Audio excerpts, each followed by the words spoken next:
고개를 발딱 뒤로 제끼고 하늘을 쳐다보았다. 아무도 없는 푸른 하늘에는 흰 구름만 말없이 떠갔다.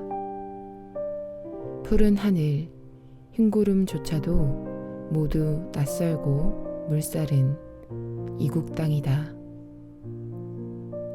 열대에 자결하는 태양이 역시 이국 땅 월남임을 부인할 수 없게 했다. 폭음 소리가 들려오고 귀청이 찢어질 듯 들리는 소총 소리에 마음은 섬찟하고 머리털은 하늘로 올라갈 듯 곤두선다.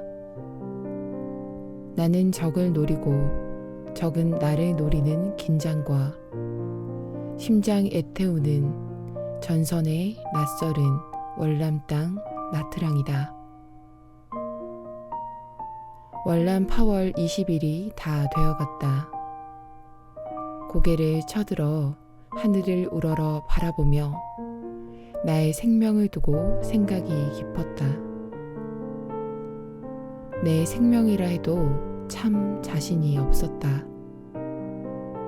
누구는 호언장담을 하면서 또다시 돌아가마 고향 하느라 하며 그저 가벼이 말하지만 앞날을 훤히 내다보는 나로서는 자신이 없었다.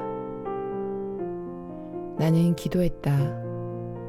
하나님, 북이 영화도 좋지만 그런 것은 바람에 나는 겨와 같은 것들이 아니겠습니까? 주님의 말씀대로 정말 천하를 주고도 바꿀 수 없는 생명이로소이다. 오직 생명만이라도 살아서 고국에 돌아가게 해주십시오. 옆 전우들의 이야기들이 귀에 들려온다.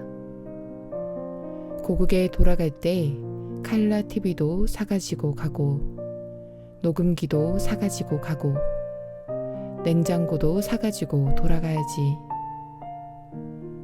난 월남 아가씨나 하나 차고 돌아가야 되겠다. 하며 그들은 모두 물질과 사랑에 대한 마음으로 부풀어 있었다. 그러나 나는 오 주여, 내 소원은 저런 것이 아닙니다. 빈손으로 헌 누더기 옷을 입고 가도 좋으니 이 목숨만 살아서 내 고향 월명동으로 가게 하옵소서.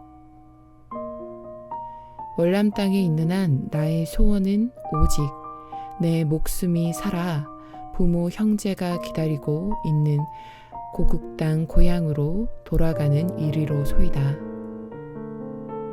다만 내가 살아서 돌아간다면 그 얼마나 좋을까 하며 생명에 대한 애착심을 그렇게도 깊이 느낀 것은 그때가 처음이었다.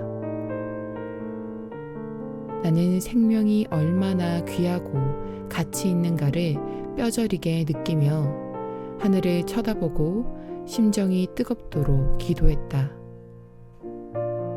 그러나 아무런 대답도 마음의 응답도 없었다. 순간 내 눈에는 눈물이 줄줄 작은 강처럼 흘러내렸다. 내가 살아서 돌아가기가 힘든 것이 아닌가?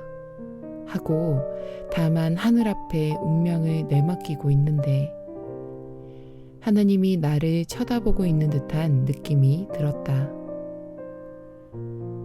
나는 또 애원했다. 제발 이 전쟁에서 임무를 다하고 살아서 돌아가게 해달라고. 간절히 심정을 다해 기도했다. 그때 내 가슴에 소리 없는 음성이 들렸다. 내가 천하를 주고도 바꿀 수 없는 생명의 가치성을 진정으로 깨닫고 귀히 여기니 내가 정령코 살아서 돌아가게 하리라. 나는 천하의 모든 생명을 주관하는 여호와니라. 이것은 모든 사람이 귀로 들을 수 없는 소리 없는 깨달음의 응답이었다. 내 두 눈에서는 큰 강물 줄기같이 눈물이 흘러내렸다. 그때의 기쁨은 천하를 주고도 바꿀 수 없는 기쁨이었다고 나는 말하고 싶다. 결국 제차 파월까지 66년에서 69년까지 전쟁이라는 사망의 음침한 골짜기에서 수십 번의 죽을 고비를 넘기고 부모 형제가 기다리는 월명동 내 고향으로 돌아오게 되었다. 귀국을 앞두고 15일 동안은 내 마음이 참으로 설레었다. 모두 TV와 녹음기, 전축, 냉장고를 챙기며 귀국 준비를 하고 고국의 품에 안기기만을 기다리고 있었다.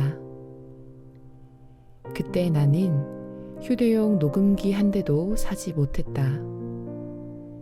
사기도 힘들었고 작전하고 전투를 하다 보니 귀국 날짜가 다 되어버렸다. 더구나 파월 직후 나트랑에서 하늘로 고개를 발딱 제끼고 나의 소원은 오직 살아만 가면 좋겠다고 했으니 전자제품에 별 욕심도 없었다. 그래도 마음 한구석에 약간은 체면 없는 마음이지만 저것도 사가지고 가면 좋기는 좋지.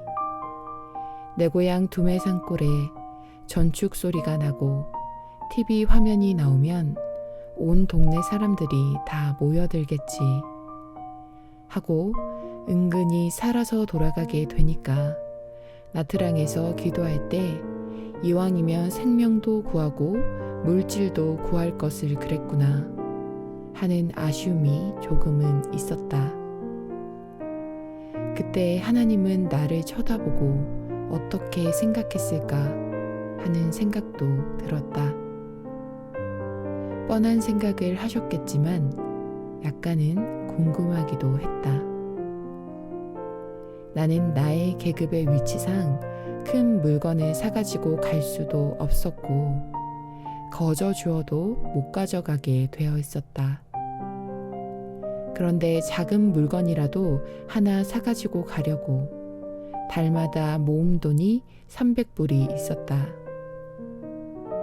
귀국날이 가까워지니 혹 돈을 가지고 있는 사람은 환불하여 모두 고향으로 부치라는 공문이 내려왔다. 그런데 이틀 후 공문이 또 내려오기를 유공자, 즉 훈장이 있는 사람만 큰 물건을 가지고 갈 수 있다는 것이었다.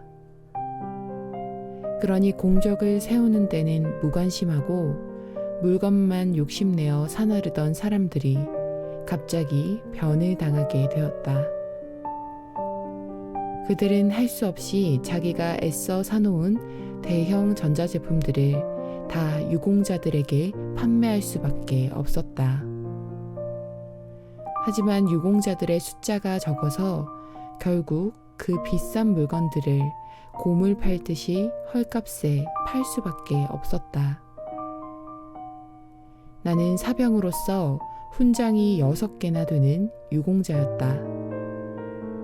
그때 같은 부대 소속이었던 모 하사가 사들인 물건들, TV와 녹음기를 헐값에 사게 되었다. 그런데 그는 가끔 나에게 TV와 녹음기를 보여주면서 나를 은근히 화나게 하며 자랑을 하던 사람이었다. 하나님은 나를 사랑하사 공수로 돌아오지 않게 하신 것이다. 정말 고마우신 나의 하나님이라고 간증하지 않을 수 없는 과거의 추억거리이다. 기도한 대로 생명도 무사히 돌아올 수가 있었고 구하지 않은 것까지도 주신 하나님이었다. 평소에도 제자들에게 들려주던 이야기인데 후대에 남겨 길이 이야깃거리가 되게 하며 그에게 영광을 돌리도록 기록으로 남긴다. 결국 그 물건들은 고국에 돌아와 다 팔아서 내 고향 성막리 교회를 짓는데 써버렸다. 거기서 천하를 주고도 바꿀 수 없는 생명을 이끄는 은신처로 삼다가 더 큰 사명인 오늘의 사명을 받고 민족형을 넘어 세계형에 이르도록 오직 하나님의 일을 하고 있다.